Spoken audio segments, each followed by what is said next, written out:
everybody, and welcome to Tom's chat room. It's been a little while since the last chat room, but I like to wait between chat rooms while I get good guests who are going to be interesting for chat and are going to be, good fun to converse with and will entertain you guys. So I am joined by 5-year radio broadcasting veteran, Martyn Licchelli. How are you today? I'm doing just fine. Although radio broadcasting veteran makes it sound like I was doing something important when really I was just pissing around on Skype with a couple of friends. But yes, thank you for that. It's all radio, man.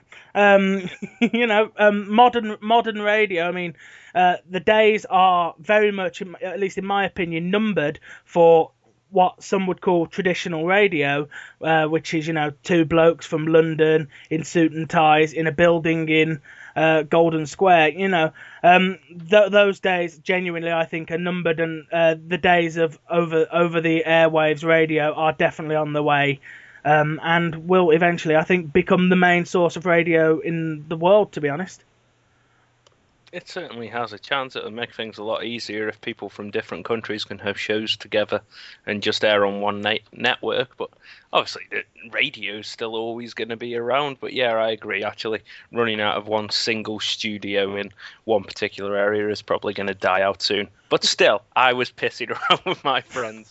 Nothing I did was ever considered professional. So let's get into, in your words, pissing around with your friends.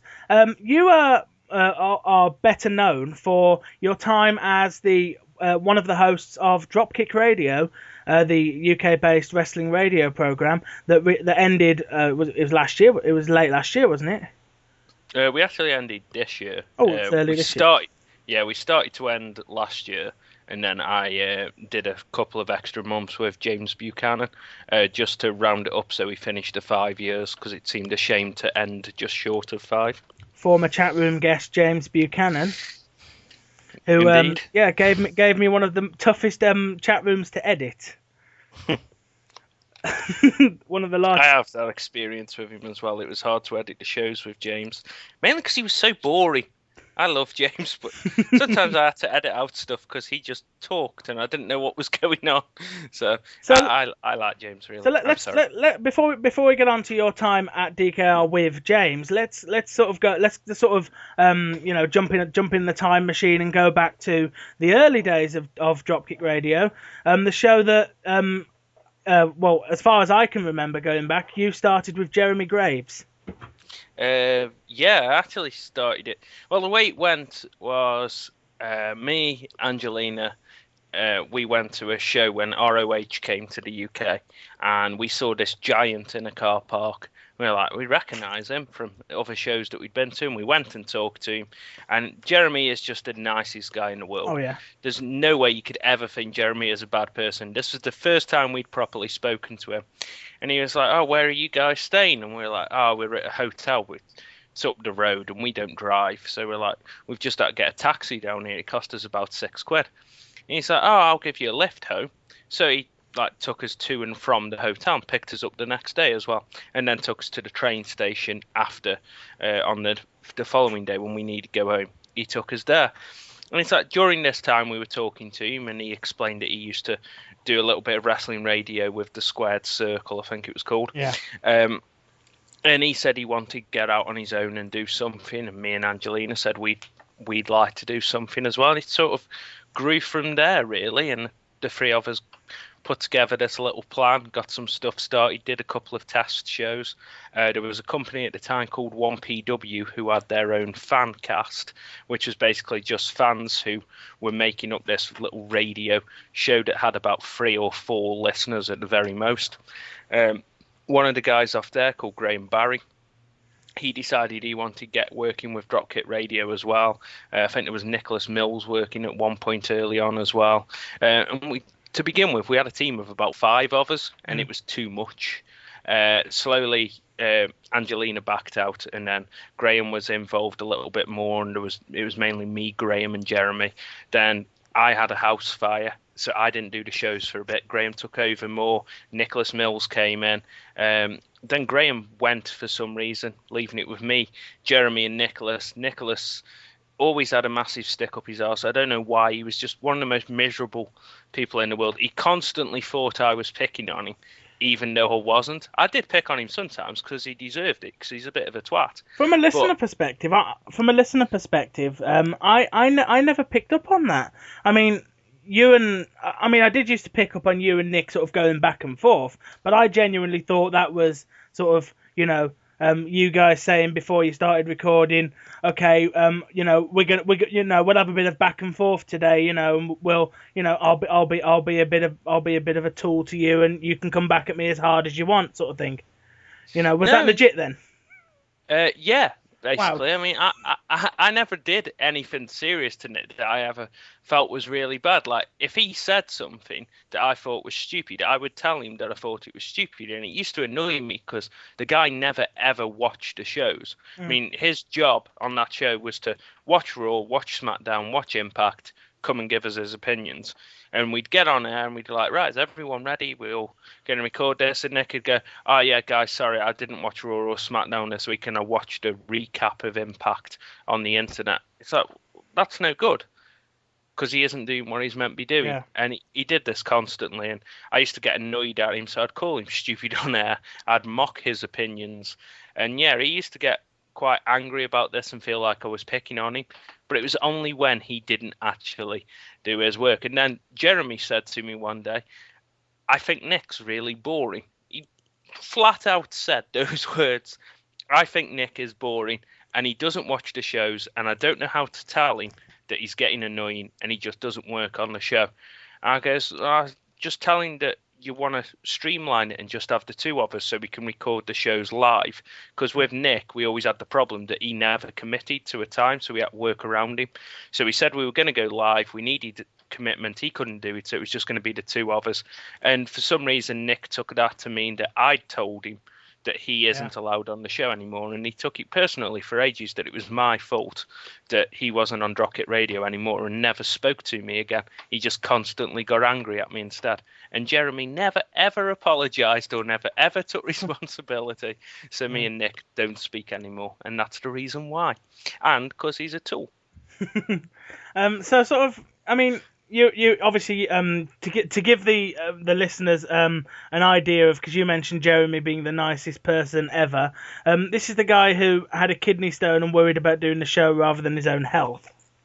Yeah, we've both done that. He had his kidney stone. He was worried about the show. He made me do it, I think, at the time, and then he wanted to be on the next week. I was hospitalised with. I suffer from really severe migraines that leave me basically curled up on the floor, screaming in agony and blacking out.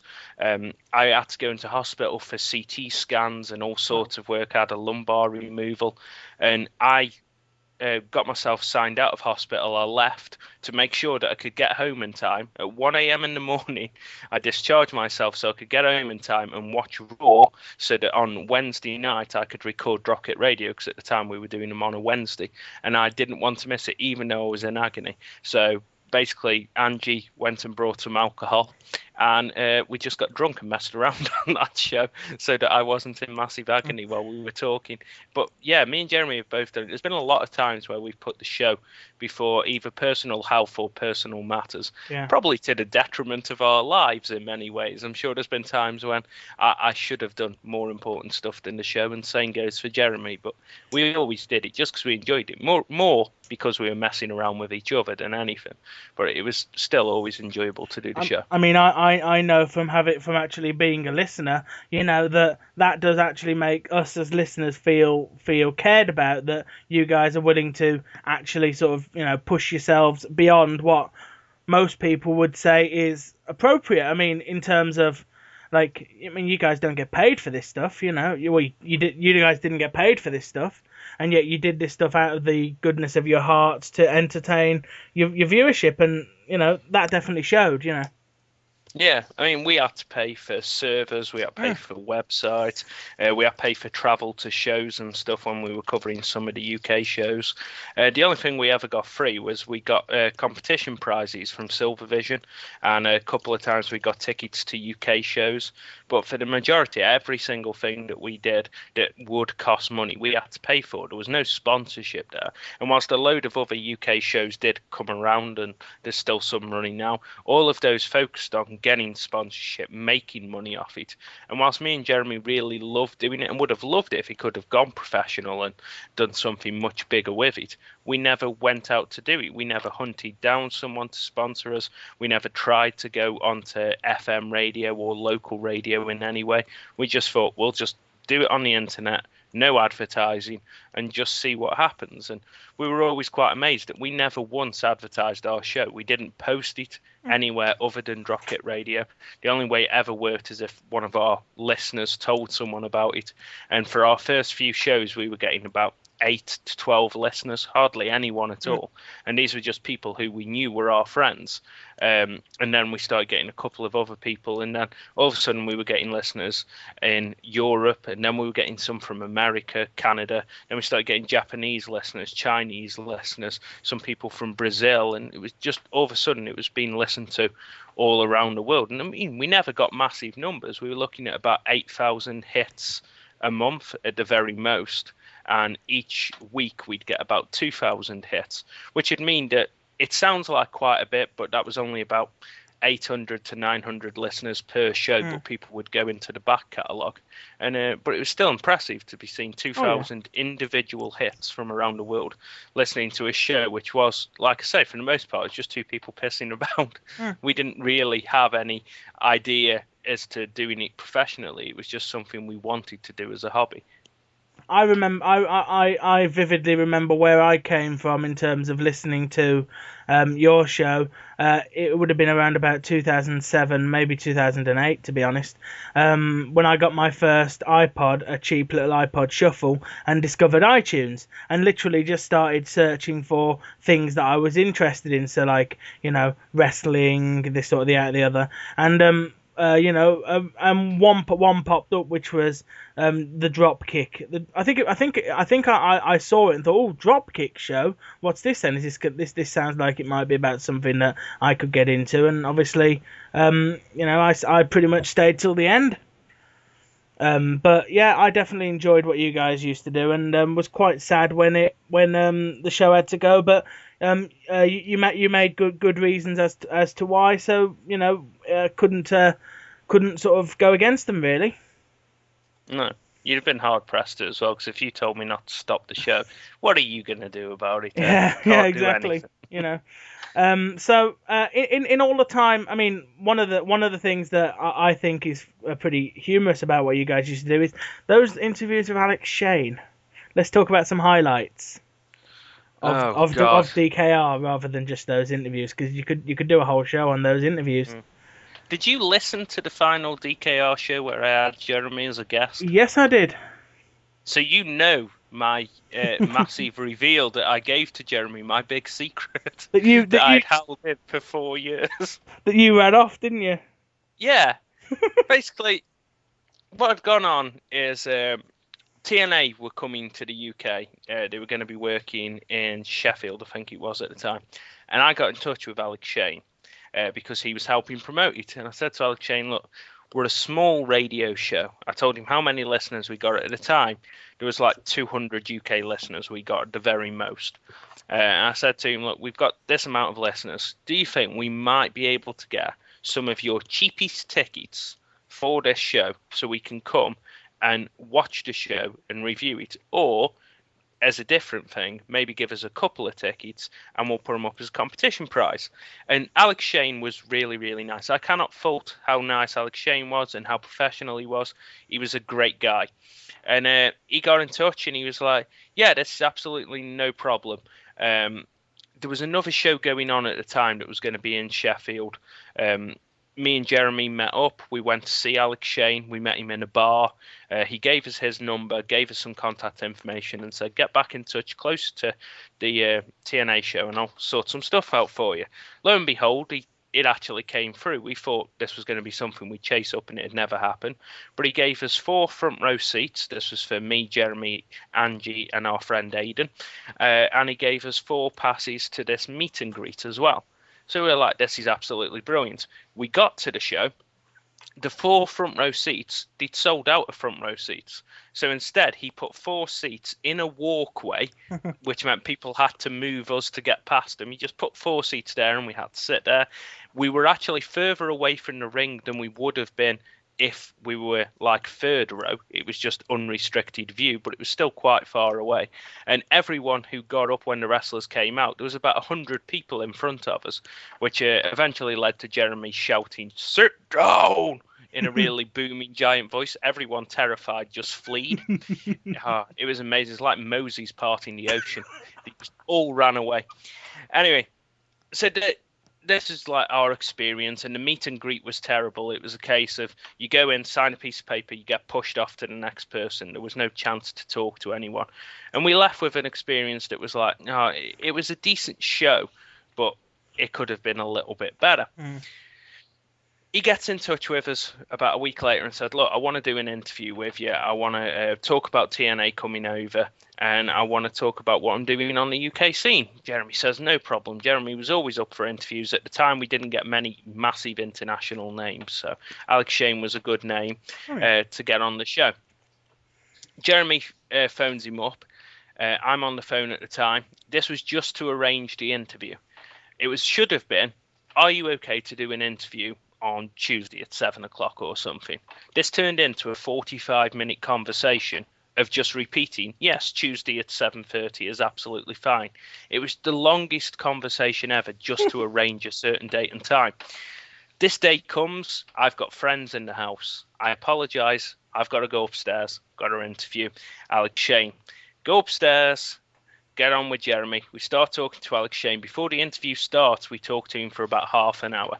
During this time, he starts talking about crazy things, like he thinks Vince McMahon listens to his phone calls and all of this sort of nonsense that he does. And he starts talking about how he can compare certain wrestlers to Hitler and all sorts of crazy logical things that he's written about before in Fighting Spirit magazine. And you've got to be thinking at this point, I'm gonna put the recorder on and not tell him, because this shit is better than what he's gonna give me when he's on the record, sort of thing, you know. Yeah, this is the stuff that I want, you know. Yeah, a little bit. I guess we kind of were, but the thing is with Alex Shane, he'll say that anyway. And like I say, he has written about it in Fighting Spirit magazine. He has told loads of people. He'll talk about it openly. And like I say, Alex Shane is a nice guy. He's just got some crazy feelings that go on in his head. I don't know if he took too many bumps when he was wrestling actively, but he comes out with some crazy shit.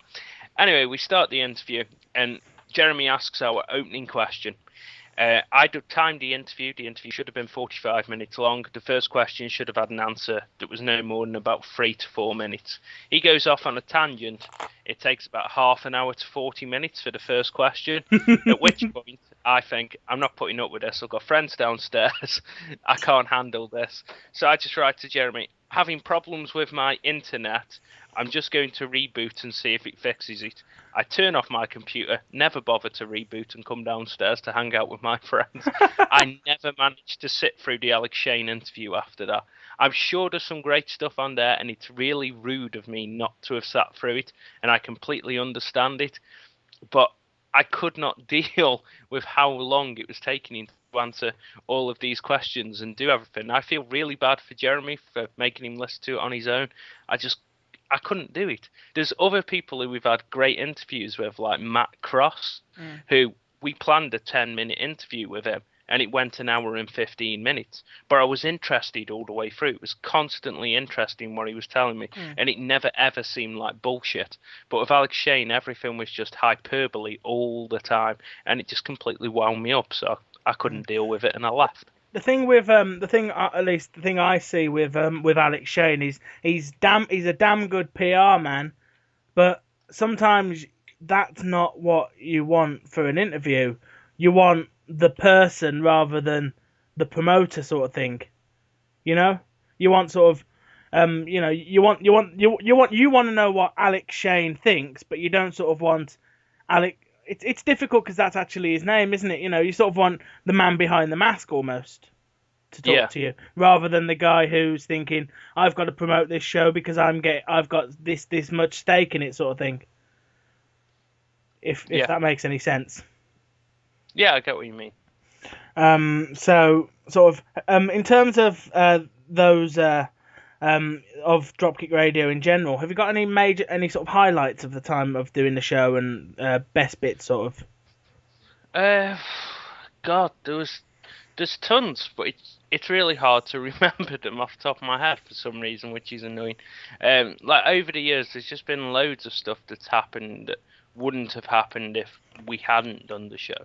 Like we got to have really long conversations with the $1 Million Man, and then we got to interview. We got to speak to Vader, which was awesome for us. We really wanted to speak to Big Van Vader. It was when we started doing the show, there was a list of names that we really, really wanted to talk to. Vader, $1 Million Man, they were two people on there. Chris Jericho was on there. Jeremy managed to interview him in person a few times, including going on his tour bus with him as well.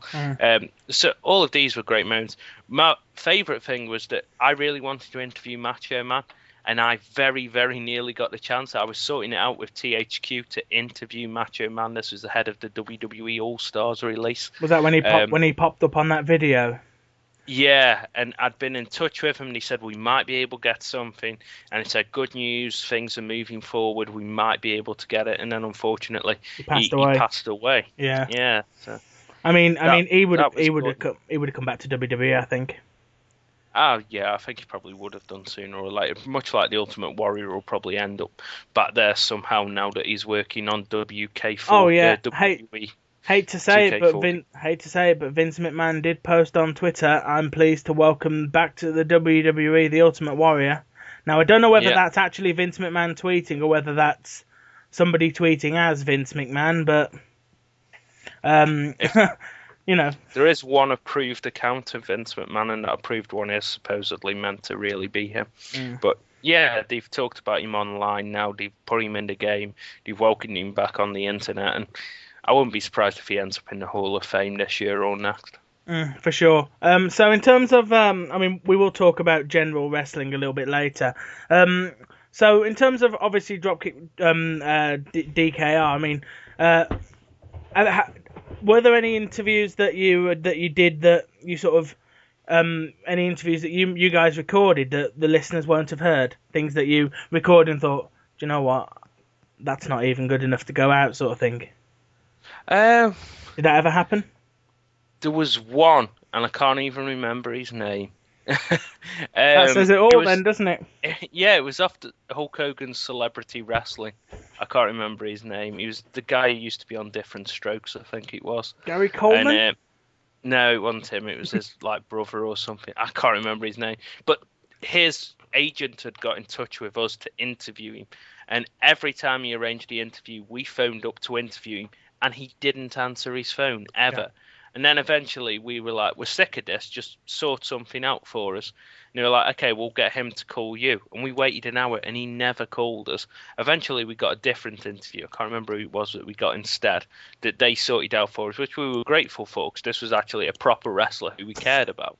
And after interviewing him, this guy called back up and goes, oh, I'm ready to do my interview now. And we did like a 15-minute interview with him, and it was so shit, and we were so pissed off with him that we just deleted it and never aired it.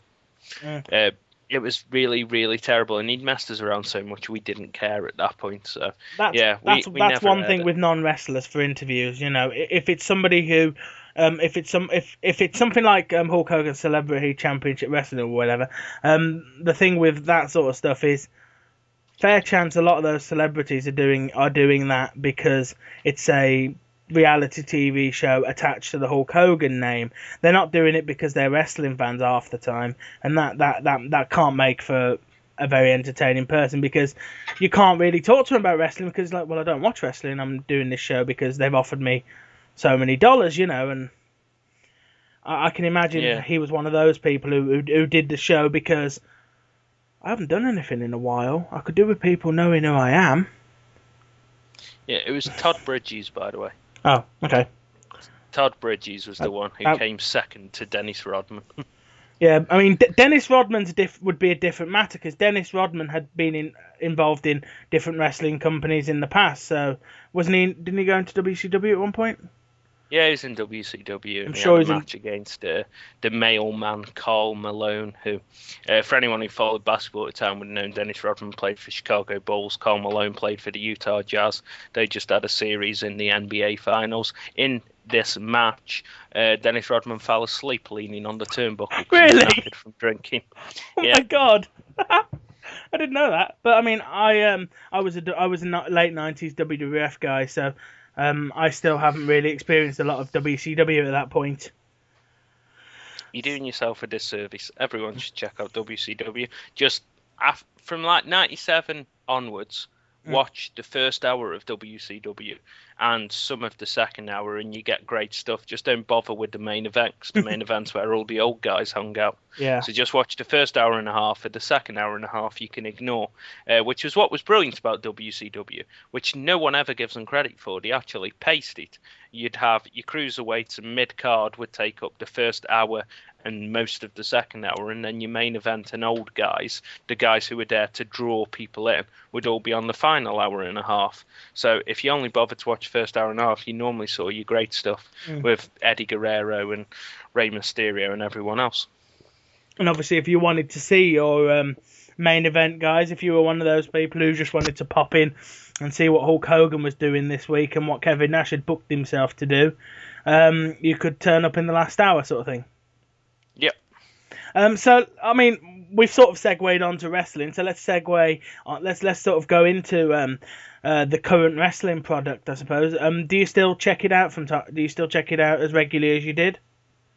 What wrestling? As a whole? Well, the current product. You know, I mean, the WWE product, the TNA product.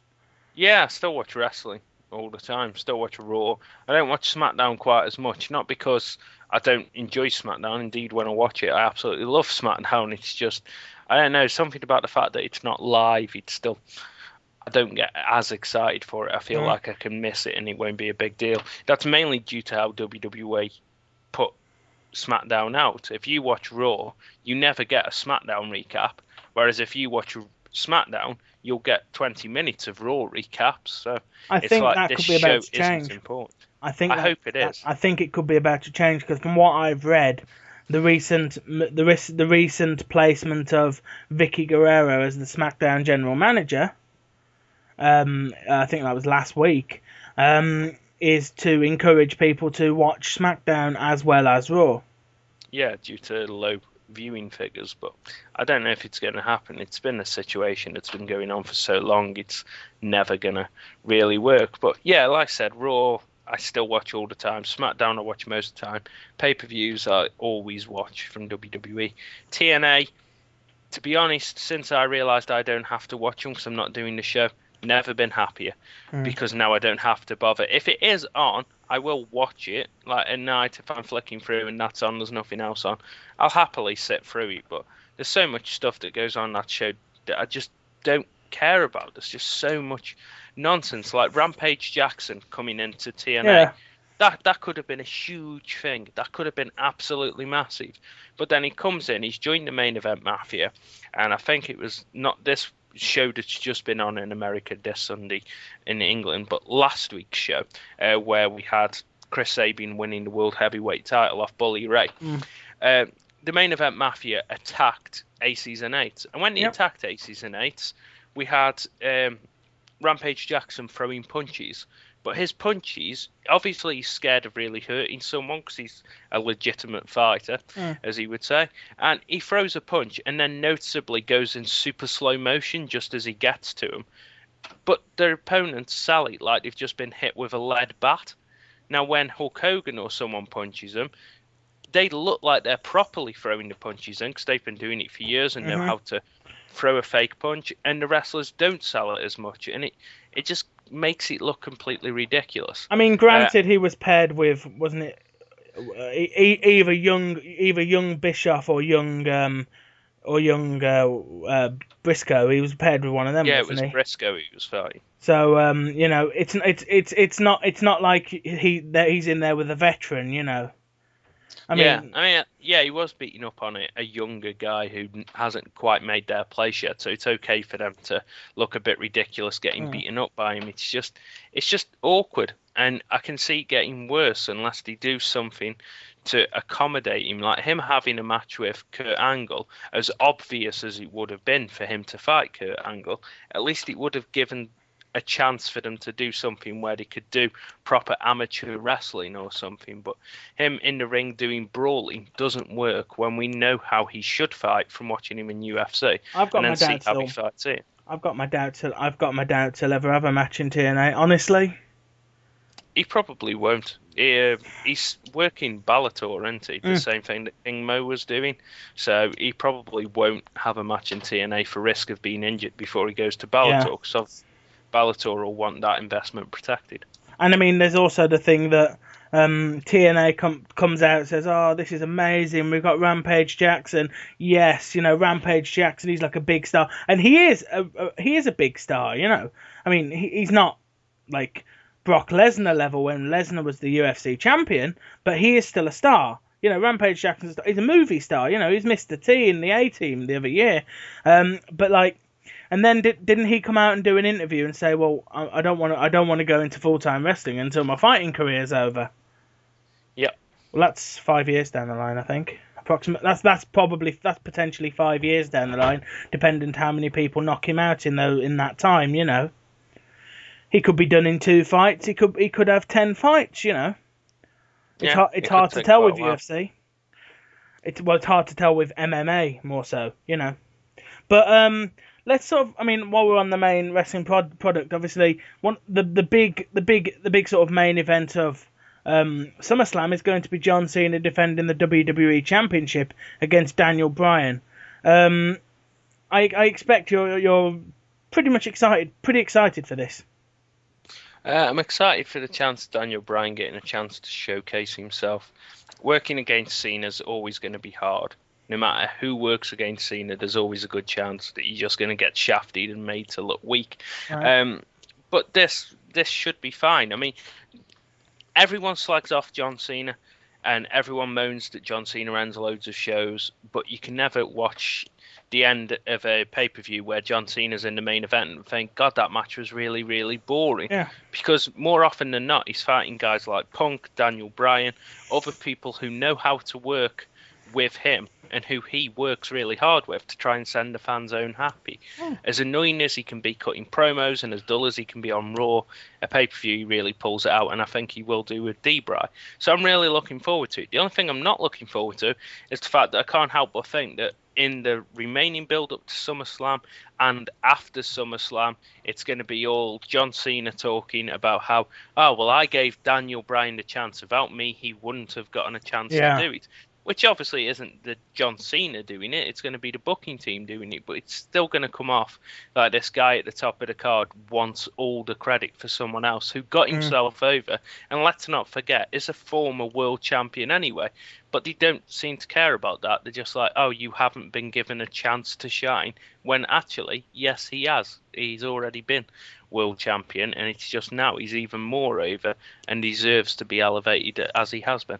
I mean, I've seen it's been talked about on various websites. The way a lot of people think the match is going to go, and I can't think of anything else but the way that I've seen reported, which means WWE will probably swerve on us. But Bryan winning the championship and immediately cash in by Randy Orton with the Money in the Bank briefcase.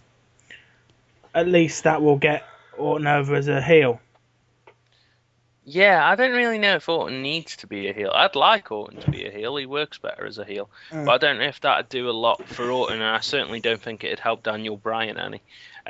I'm pretty sure that Daniel Bryan won't beat John Cena, and Orton will take it off him. And then we'll probably end up with Orton dropping the belt to Daniel Bryan at some point. Orton's going to always be the one who's more willing, well, who's more readily accepted by the higher ups in WWE to drop the belt to someone than D-Bry is. So I expect D-Bry to get very, very close to beating Cena. Cena to beat Daniel Bryan and then possibly get the cash in on the night. In terms of, I mean, we're talking about Money in the Bank briefcases. The other Money in the Bank winner from this year was Damien Sandow, who's currently in a feud with Cody Rhodes. How long do you see Sandow holding on to this briefcase until the cash-in? Do you think he holds on to it pretty much all the length of the contract almost? Or do you see him cashing it in as soon as, or when, do you think he's ready for a title? No, I don't. When we were watching, me and wife Angelina, we watched Money in the Bank quite late. It was like a week and a half after it happened. We didn't get any spoilers apart from Orton winning.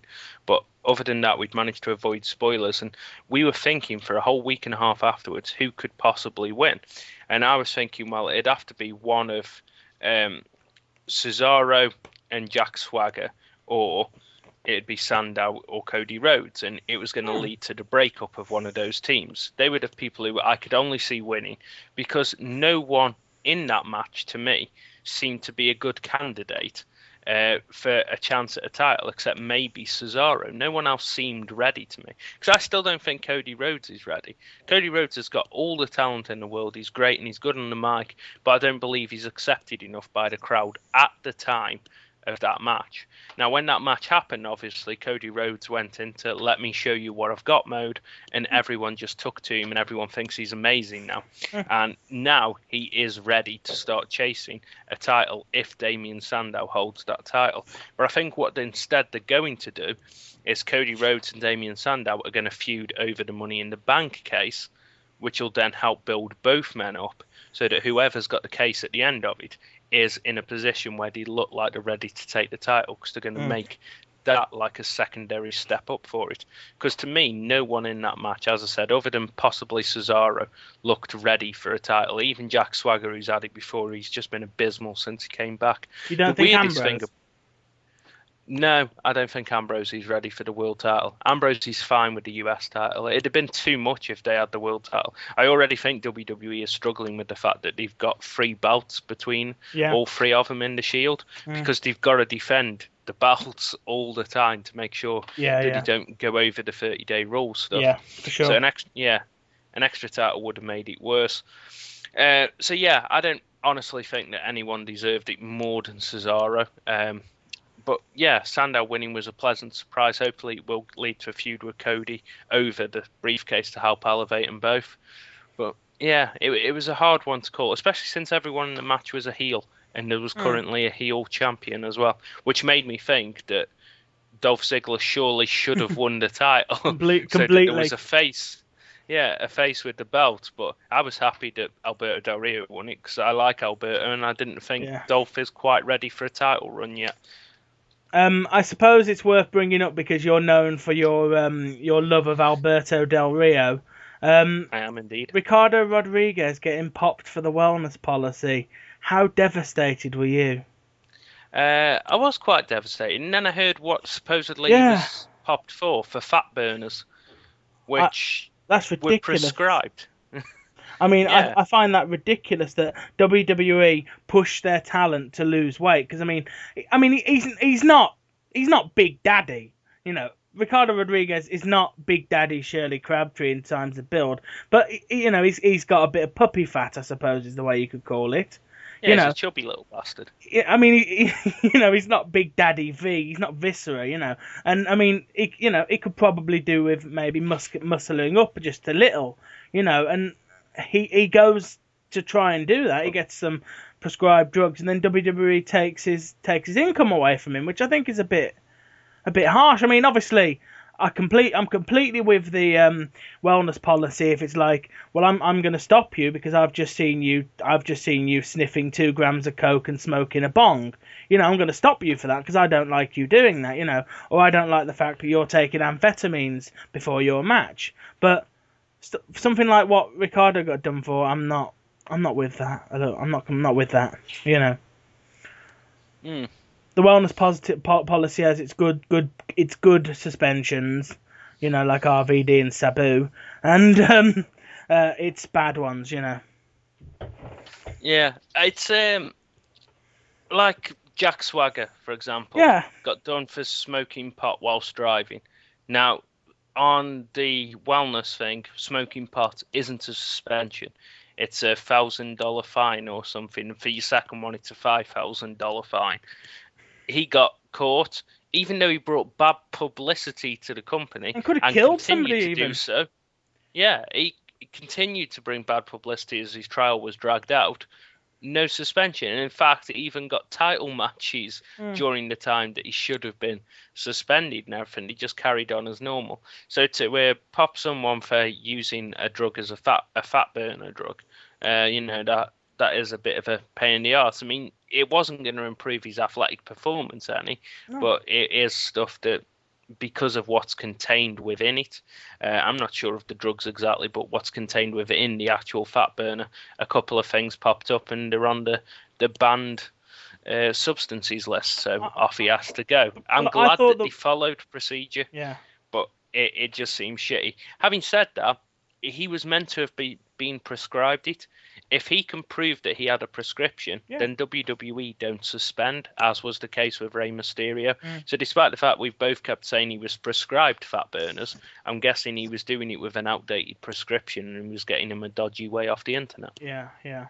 I mean, in terms of, the wellness policies. We'll sort of freeway off that a bit. Have you seen the video, the press conference about their new training centre? That looks like the bloody business.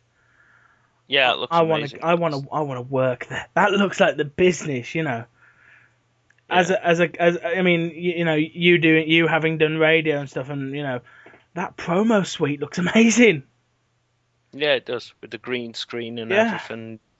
It's perfectly ready for everything to get sorted out. The only thing that worries me somewhat is WWE putting all of that money, putting down all that money on this state-of-the-art training centre, which looks to me like it's a place to teach people who can't wrestle to wrestle, which worries me somewhat, because does that mean they're going to bring in, basketball players, rugby players, guys who, guys off TV shows rather than indie wrestlers?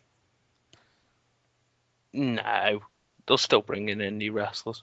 Because for me, I'd prefer them to raid ROH, raid. Hell, TNA could be old news this time next year. Raid a load of the young stars who are still around there, like Spud. Yeah, I don't think they'll ever stop using indie talents, because JR did an interview recently. Well, I think he was just doing it on JR's blog, where he mentioned that he didn't think people under the age of 25 or something should be on the main roster, and loads of people took offense, saying, "Oh, what about Paige? She's brilliant. She's only 20."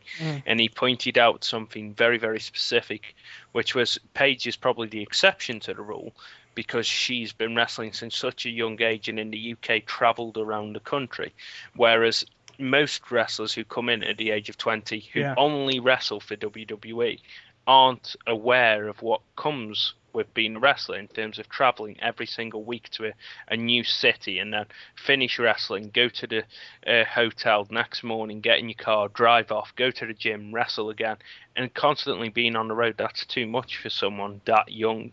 And I think that's a great point. And he said that one of the exceptions to that, other than Paige, is indie wrestlers who have been doing it for 5 or 6 years. So when they come in at 25, 26 and so on, they're actually ready to go on the road straight away because they've already been doing it.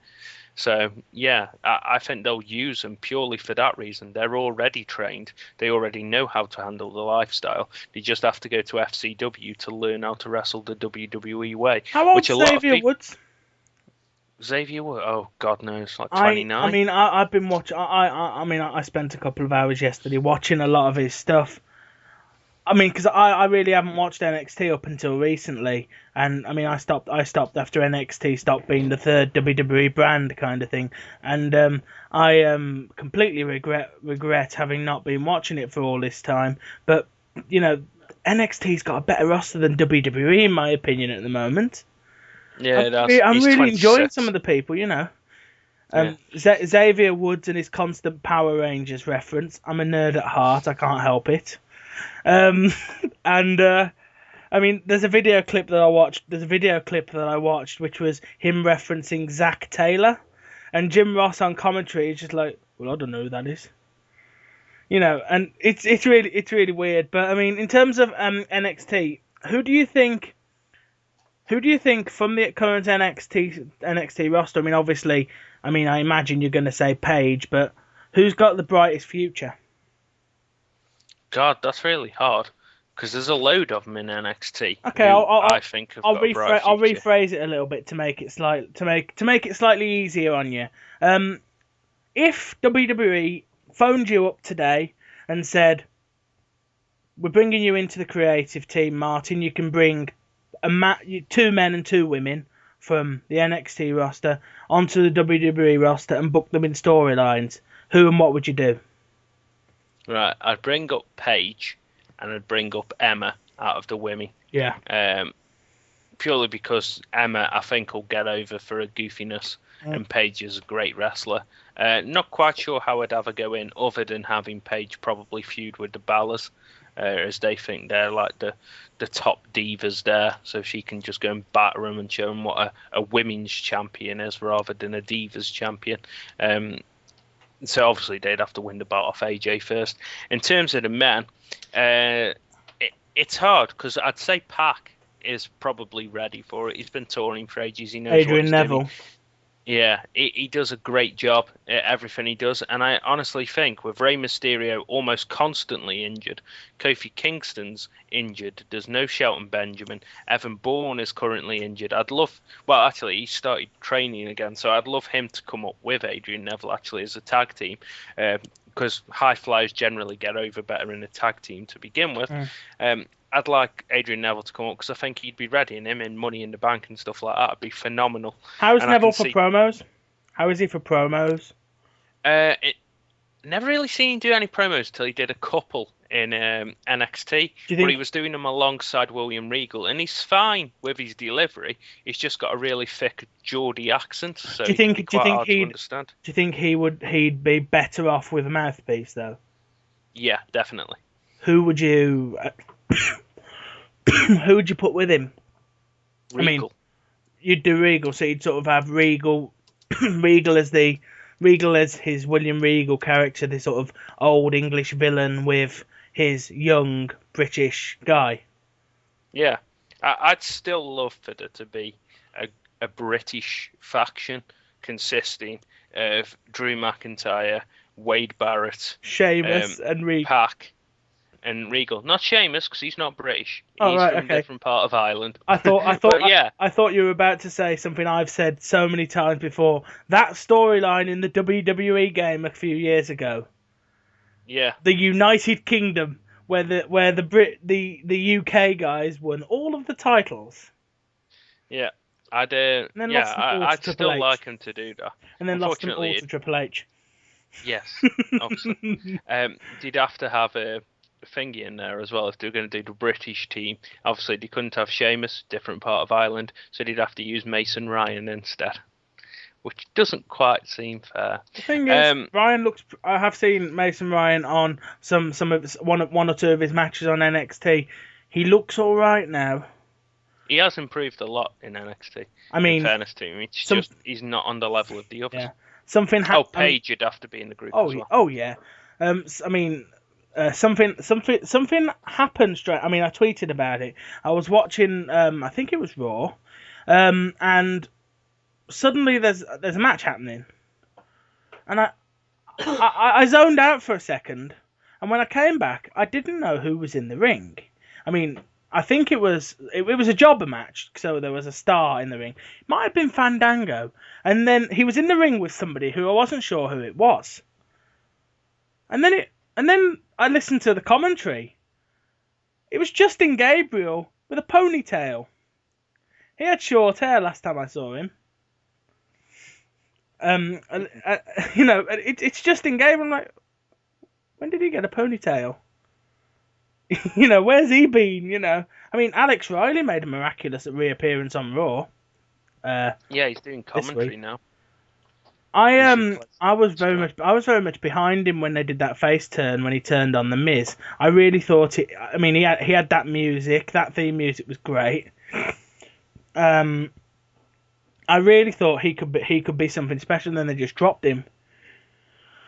They dropped him because he's shit. He's got the look, he's got charisma, everything about him screams that he should be a star. Yeah. But when he started, he was green, and then he was wrestling for a year, and he was still green. Yeah. Then he went into NXT, and he was still green. Then he feuded with The Miz and eventually broke away from The Miz, and he was really, really over for a little bit. And then he started his singles push, and he was still exactly as green as he was the first time he ever wrestled. So, unfortunately, he's just, despite everything that he's got going for him, he just hasn't got the acumen to understand how to be a good wrestler. Let's talk about the Wyatt family. They recently debuted on Raw and destroyed Kane. Yep. So when I found out about that, my initial thought was, because he said Kane had brain damage on WWE.com. Wow. So my initial thought was that they were gonna try and brainwash Kane, and Kane was going to join their group, which looks to be what they're doing now. Because every time we've seen Kane since, when they've attacked him or when the Wyatt family have been out without Kane, he just keeps on shouting for Kane to follow the buzzards. Yeah. And they're going to bring him home. So. I mean, somebody said it on online, and until I read it online, I thought if somebody had suggested this to me without the information that they gave it online, I would have thought, screw that, I don't want to see that. What about if Bray Wyatt forces Kane to face Undertaker at WrestleMania? What if Kane wins? No, Kane can't beat the Undertaker. Even under the control of Wyatt? No. He can't beat The Undertaker. I think the only thing that could happen in terms of Wyatt doing anything is Kane and Undertaker have one last match at WrestleMania. Kane and Undertaker have their match. Undertaker wins. Undertaker is ready to retire. Kane is having his final ever WrestleMania match, so those two can both bow out at the same time. And post-match, Wyatt's attack Kane and for failing them, and then attack The Undertaker and destroy him. They both leave, they both retire, that's how they go out, and the Wyatts carry on like we're the ones who ended The Undertaker. Even though they didn't beat his streak, they still destroyed him. I don't think anyone deserves to take the streak, and I think Kane taking it would be, well, it wouldn't be beneficial for anyone, really. Well, one thing I did say that could work, which could potentially, if WWE ever decide to turn John Cena heel, what about if Cena cheated to beat The Undertaker? You could potentially have a Hogan NWO moment. I don't know. I mean, Cena's hated so much anyway by so many people that I think if he actually turned heel by cheating against The Undertaker, there'd be a bunch of people who just still didn't see it as a heel turn. They'd just be like, oh, I'm just sick of this. He has to beat everyone. And it'd just continue the reason why people hate him now. Let's not forget, he isn't the heel in the company. He isn't booed because people see him as a heel. He's booed because people are fed up of him.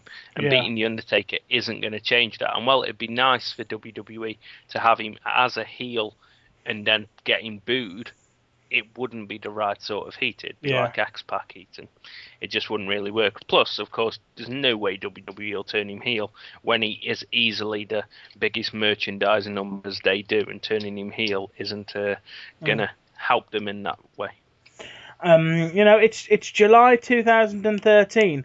We are well over 10 years since Vince McMahon versus Stone Cold Steve Austin. The upcoming WrestleMania, it's looking like we're getting Vince McMahon involved in a major WrestleMania feud. What do you think about this? This idea, this Triple H versus Vince McMahon feud, the rumored Triple H versus Austin match at Mania. Triple H versus Austin? No chance. Vince McMahon bringing in Austin as his representative to face Triple H for the company. No. Can't see that happening. That's been thrown about online. Well, whoever's throwing that about needs their head checked. I honestly can't see that working. It just makes no sense whatsoever. I mean, I've said stuff isn't going to happen before and then it's happened, but I honestly can't see that happening. To me, that just sounds absolutely ridiculous. I mean, the way I saw it going when it was first happening was that Triple H was going to say one thing, Vince was going to keep arguing and saying another. Then they were both going to manipulate Brad Maddox one way or another, which is what they're doing. To me, this is going to lead up to a Survivor Series match where you'll have Team Triple H and Team Vince McMahon with various people in it, like Daniel Bryan and John Cena will be part of Team Triple H. Whatever happens in that match will then lead to a build-up towards WrestleMania, where Triple H will probably take control of the whole company. Yes, they'll probably have representatives, but if Vince has a representative, I think Triple H will have one too. And I honestly can't see Austin being involved unless they call for the representative of Triple H or Vince McMahon, depending on how it goes. Unless they call for one of the representatives to be CM Punk, I can't see Austin being the other one, because Austin versus CM Punk has been the match that everyone's wanted since it was first put in the WWE All-Stars game, and it's one of the only matches that Austin has said that he'd voluntarily come back and do. So you said a potential Survivor Series match. So, in your ideal world, what are the ideal teams for that match? Oh God. To be honest, I don't know. It'd probably end, like I said, John Cena and Daniel Bryan would more than likely be on the Triple H team. Probably stick Dolph Ziggler on there as well. Then on the other team, I have Biggie Langston. And to be honest, I can't really think of many heels in WWE who aren't already doing something. I mean, you could probably stick Alberto Del Rio there if he wasn't the champion at the time. But outside of that, I can't really think of anyone, because WWE seems quite light on heels at the moment. You have Mark Henry as a heel, and he quickly turned him face. So I guess you'd probably have to stick the Shield on there. Do you reveal Vince as the higher power of the Shield? No. It was me, Hunter. It was me all along. Yeah. I mean, something that's potentially happening involving the Shield for SummerSlam. It's looking like we're getting Mark Henry involved with the Shield. Did you see that it was supposed to be building up for Mark Henry and the Big Show versus the Shield? I did see that, yeah. The Big Show wasn't fit to appear on Raw. Yeah. So I'm glad he's working with the Usos. It makes more sense to have a 3-on-3 match. I hate when they foolishly don't bother with a 3-on-3 match and they instead go 2-on-3. Because if they win, they look dominant, like they're stronger than 3 people. But if they lose, they look stupid for going for the fight anyway. Yeah. So I always hate when they do that. I was a little bit annoyed that they spent, on every show that they had in the upcoming week, the previous week, they built up that Big Show is coming back on Raw, Big Show will be back on Raw, Big Show returning to WWE on Raw, and then he wasn't there. Yeah. Surely they knew a little bit ahead of time that Big Show wasn't going to be able to, it's not, unless his doctor did the assessment, he was out there, he was in the back, he had his ring gear on, ready to come out, and the doctor said, I'm just going to check your pupils. Oh, no, you're not fit enough to go out. Unless that happened, surely they could have sort of said, Big Show was supposed to be here on Raw, but Big Show will be on SmackDown, or Big Show will be here next week, unforeseen circumstances or something. Rather than just promoting it big star, Big Show is definitely going to be on the show, and then he just doesn't show. I don't, that rubs me up the wrong way. Yeah, that's a bit annoying. I don't get why they act like he's returning and then don't have him back. Fair enough, if he can't wrestle because of an injury, don't have him wrestle, but there's nothing stopping him. If they say he's returning, they don't have to say returning to action. Just say he's returning. If he can't wrestle, fair enough, he can come out, do a promo, and say, like, I'm nearly ready to return, and when I do return, the Shield better watch out or something. Yeah. That's all he really needs to do, but constant advertising and then not doing it's bad business. Yeah, definitely. I mean, the way that went with all the promotion of it and then him not appearing, I was thinking, oh God, it's like Brodus Clay all over again. Is Big Show going to come out dancing? with two girls from is Big Show going to come out dancing maybe with Emma or something? You know, I was that sort of rubbed me up a little bit the wrong way. But in terms of obviously we've got SummerSlam coming up. Lesnar versus Punk is one of the best built things I've seen for a long time. Yeah, I think he's done a good job with Lesnar and Punk. I'm quite happy with that. It's got a great build, and I like the fact that it's about Paul Heyman as much as anyone else. I normally don't like it when a feud's more about an outside person, but because of how they've used Paul Heyman as the catalyst for the feud, I think it works really well. In terms of that match, what do you do in terms of a winner? To be honest, I'd want Punk to go over because Punk's the one who's been hard done by. So naturally, if he wins, everything's come full circle. He gets to leave and carry on with whatever he's doing. But in many ways, I suppose you'd sort of have to have Lesnar win so that the heels still look like a big threat. But maybe have Lesnar win, but Punk manages to get his hands on Paul Heyman. So you sort of, Lesnar wins. Does he completely destroy Punk, or does he just sort of, they go at it for ages, and then sort of Lesnar comes out on top, catches Punk F5, or are we talking like beats him into the mat sort of thing?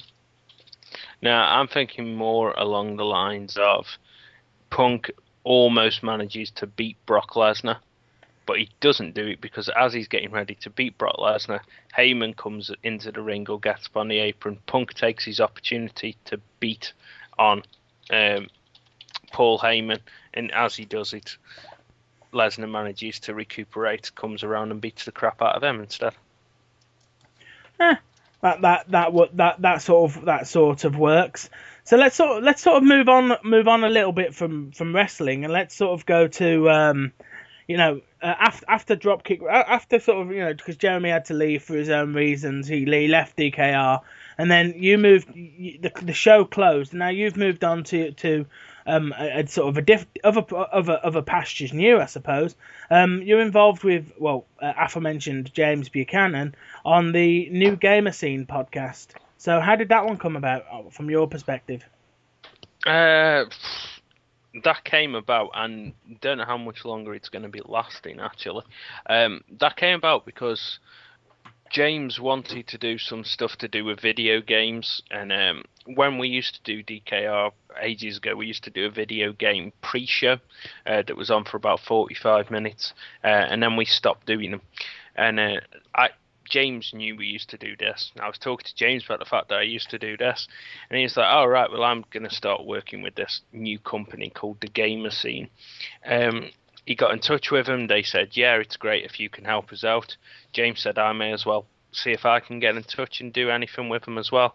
So I did, and the Gamer Scene said to me, "Yeah, that's great. You can come in and write our reviews for us." So me and James were like, "Oh, this is great. We've got little video game stuff we can do now." And it started off good. I was getting review copies of games to review. Everything was going nice. And then we realised that there was stuff wrong. Like the site has still got a poll on it about asking when the Wii U was coming out, are you excited for it? And it's like, the Wii U's been out ages now. Why is that still up there? So we were like, well, this is a bit strange, and there's not many people contributing, even though there was a lot of people on the team. And me and James decided to ask the guy who runs it, like, well, what's going on with your podcast? Because we've both run a podcast before. We're just wondering if you actually have a team running it, or do you want us to do it? And he just straight up replied, actually, guys, no one's running it at the moment, so you do it. So that was basically it. We realised that people weren't doing what they should have been doing, so we asked, and we were told we could do it instead. So that was how that came about. However, in the last 3 to 4 weeks, most of the writers on the team have seemingly vanished. No one contributes to the site. I didn't because I was away on holiday. But apart from me and James, no one really seems to be doing anything. So there might be a slight change to how this works. And me and James may be setting it up on our own somewhere else where we can actually properly do a podcast give all the latest gaming news, do proper reviews, basically do everything we want without someone telling us what to do, whilst not actually contributing themselves. So, sort of, I mean, you used to do the Joypad show with the Joypad podcast with Jeremy. So, sort of, have you got favourite video games of all time? I've got loads of favourite video games of all time. It's hard to pick out just one. I've been playing games since I was about 4 years old. So looking at 27 years of games, it's hard to pick out just one. I love the Treasure Island Dizzy games. I loved a game called The New Zealand Story, which was little tiny kiwi birds with bows and arrows trying to attack a seal and a giant whale and stuff. There's loads of arcade games like the Teenage Mutant Ninja Turtles arcade games and even the Simpsons arcade game. There's just tons of stuff over the years that have really, really stood out to me. But I guess in recent years, the main things that have stuck out to me have been action RPGs. As much as I love games like Grand Theft Auto, the games that have stuck with me the most and I've wanted to play continuously the most have been games like Fallout, Skyrim, and the Mass Effect series, and even the precursor to the Mass Effect series, which was I can't remember now. It was the Star Wars games anyway that I've completely forgotten the name of. The Knights of the Old Republic. That's it, yeah, Knights of the Old Republic. And the best one by far in terms of an action RPG, which never gets any love and should have been played by everyone and should have had a next generation sequel, was Jade Empire, which is an absolutely fantastic game. So just purely because that game gets ignored, I'm going to say that's my favourite game of all time now until people go and check it out and decide to make a next gen sequel for it. What sort of games have been in your opinion, have been hyped up that you think that that they're like the greatest thing since sliced bread, but that just haven't really been as good as they were supposed to be in your book? Oh, there's been quite a few of them and all. There's been a lot of games that get a lot of hype. I mean, the bad thing about video games at the moment is that places like IGN on the internet have had quite a lot of flack for the fact that they are known to have taken money off people in order to give a good review, or they've had people from their team work on a game and then that game will get a better review than it would have done if they had no connection with it.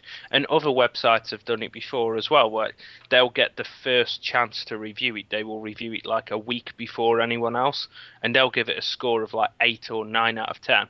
And then when it comes out to everyone else is giving it 2 or 3 out of 10 because it's actually quite shit. The thing to me that stands as the game most recently that I have believed to be completely overrated is The Last of Us on the PS3.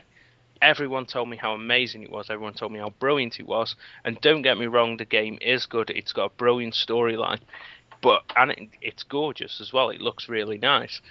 But there's just so many problems with it. I've had control issues with it. There's tons of glitches that completely break the game. There's times when you're meant to wait for a key to drop from an enemy, and I killed the enemy. No key dropped. And I had to wait, and I was walking around for 2 hours trying to find out where this key could be in a tiny little area.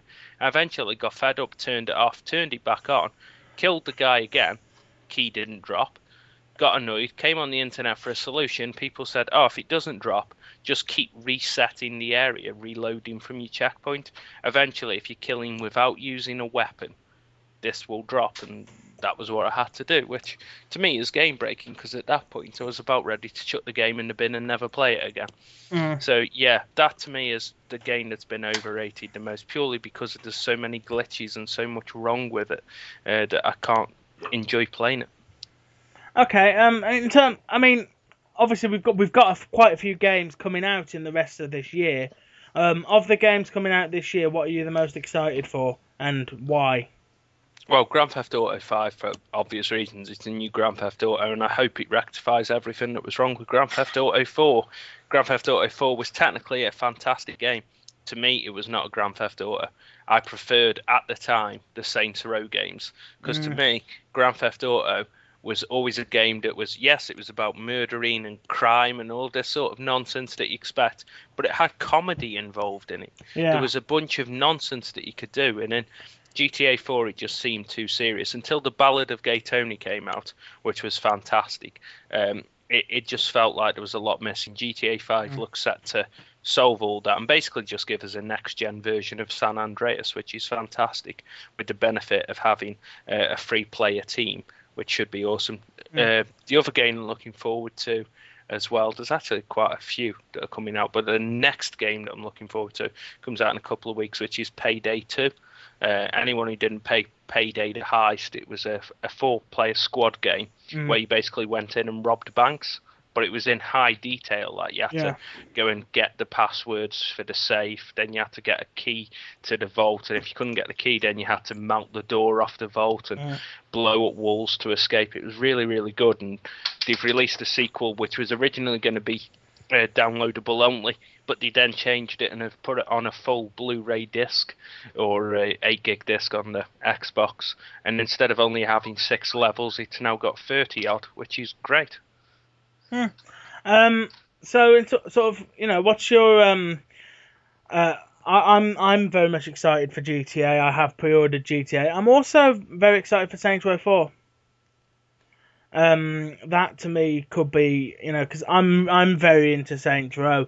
I got Saints Row 2 second hand and loved it. Got Saints Row 3 on day of release, loved it. Saints Row 4 just looks like it's taking it up a level, because Saints Row seems to get more and more ridiculous every release. Yeah, and that's something that I like. It's sort of like Grand Theft Auto. It's sort of like Grand Theft Auto, but sort of more to what Grand Theft Auto used to be, like Grand Theft Auto, but more in the GTA San Andreas, where more to the GTA San Andreas kind of idea, where I played the game as a large fat bearded version of the main character who regularly died of heart attacks. Because that is something you could do in that game. If you got him to eat too much, he would eventually die of a heart attack while you were running during a mission.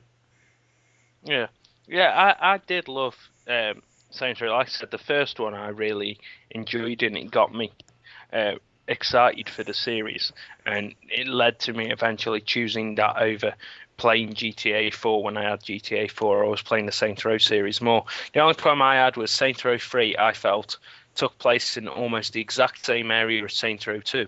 It didn't really feel like it had evolved much, and whilst they did change a few of the things you could do, it was just a case of turning up their wackiness levels a little bit, and to me that wasn't enough to make it worth playing. And I'm kind of worried that the next game, Saints Row 4, is kind of going to do the same thing, but because I do enjoy the series, I'll definitely do it, mainly so you can do the insurance fraud, because the insurance fraud to me were the greatest levels ever in a game. Yeah, it was basically their version of the Burnout Crash mode. It was the exact same thing. It was just get hit by a car and see how much you can flail around and see how much you can sue people for. I thought that was great. The one thing I found a bit negative about Saints Row 3 is there was less customization options. In Saints Row 2, you could sort of pick and choose. You could sort of pick and choose your shirts, your undershirts, your vests, your boxer shorts, your trousers, shoes, socks. Whereas in Saints Row 3, it was, you've got this shirt goes with this jacket and only this jacket. You can only have your hat on straight. You can't have your hat tipped to the left or something. Because I role played in Saints Row 2 as a Batman villain. So bowler hat, purple jacket, matching leather shoes and all of that. And then sort of that's the way I played Saints Row 2, and you didn't have that much customization. Although you could take all of your clothes off in Saints Row 3. Which is something that I found a lot of people do online. A lot of naked women online in Saints Row 3. An uncomfortable amount, to be honest. So, obviously, what aspect of GTA, GTA 5 and or Saints Row are you looking forward to the most? The Saints Row, like I said, it's insurance fraud. It's the only thing I like about that game at the moment. Like I said, everything else has just gone a little bit too crazy, even though I still enjoy it. But that's what I'm looking forward to the most, just getting back into doing stupid shit. With GTA 5, it's basically exploration. I'm looking forward to being able to do the deep sea diving, and then they've got all of the extra activities to do outside of the missions, like you can go and play a round of golf, can go hunting. You can go and do bounty hunting as well if you go and track down bad guys and kill them. All sorts of stuff like that I'm looking forward to outside of the main story.